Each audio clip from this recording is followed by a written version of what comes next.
यार मम्मी, क्या है ये कि इस घर में शादी कर दिया आपने। ये घर कम खतरों का खिलाड़ी ज्यादा लग रहा है यार। सुबह 5 बजे उठा देते हैं मुझे, 3 टाइम का खाना बनवाते हैं, सुबह ब्रेकफास्ट, दोपहर में लंच और रात को डिनर, और तीनों टाइम नए नए प्रकार के व्यंजन चाहिए इनको। कहाँ से लाऊं मैं यार? आप भी करती थी क्या ये सब? ये मुझे नहीं पता, किसी को लेने भेजो मुझे घर से। मैं नहीं रहती, वरना मैं तो कहाँ रहूंगी ना, मैं पागल हो जाऊंगी और मैं भाग जाऊंगी यहाँ से। और ऊपर से मम्मी, जिस सज्जन जी के लिए आपने मेरी शादी कराई थी ना, वो सज्जन जी इस घर में रहते ही नहीं है। सुबह जाते हैं, रात को वापस आएंगे, उसके बाद आएंगे, मैं सो जाता हूँ।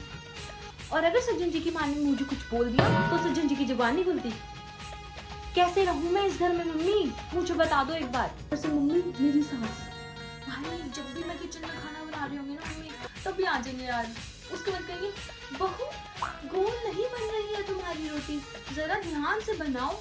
अरे ये तो ऐसे सोचते हैं कि ऐसे बोलते जैसे इनके पेट में गोल रोटी नहीं बचेगी, उसके अलावा कोई रोटी नहीं बचेगी। ये क्या होता है मतलब? गोल रोटी बनाना क्या जरूरी थोड़ी ना यार। अच्छा मम्मी, प्राइवेसी या प्राइवेसी तो भूल जाओ मम्मी। प्राइवेसी नाम की इस घर में कोई चीज नहीं है भाई। पूरा दिन दरवाजा खोल के बैठे रहना पड़ता है, कभी भी कोई भी घुस कर आ जाएगा कमरे में। ये नहीं कि मैं एक बार अपना दरवाजा से बंद कर लूं तो सबको ऐसे हलक तक आ जाएगी सबकी जान।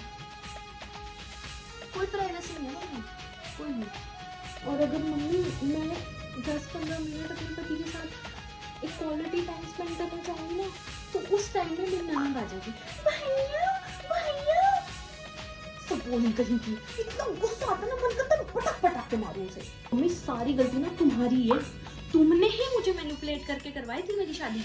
बेटा तुम तो ससुराल में जाके राज करोगी, रानी बनकर होगी। रानी बनके तो रह रही हूँ, देख रही हूँ, ताने सुन रही हूँ रोज। राज करना तो भूल जाओ इस घर में। दिन भर मैं क्या कर रही हूँ? झाड़ू पोछा, बर्तन धोने, सिर्फ ये काम कर रही हूँ। और जो बचे कुछ टाइम होता है उसमें मैं फ्रिज में सामान खड़ा कर रही हूँ। क्या यार, क्या यार, झूठ बोल के आपने मेरी शादी करवा दी और ऐसे घर में फंसा दिया जहाँ सिर्फ ताने सुनने को मिलते हैं मुझे। और ऊपर से मम्मी, दिन भर सिर्फ एक ताना सुनने को मिलता है कि बहू जॉब कर लो, बहू कुछ ये कर लो, बहू वो कर लो। भाई अगर मुझे जॉब ही करनी थी तो मैं शादी क्यों करती? हद है। बहू इधर आना जरा। चलो आ गया बुलावा इनका, जा रही हूँ, मेरे सिर पे तांडव करेंगी।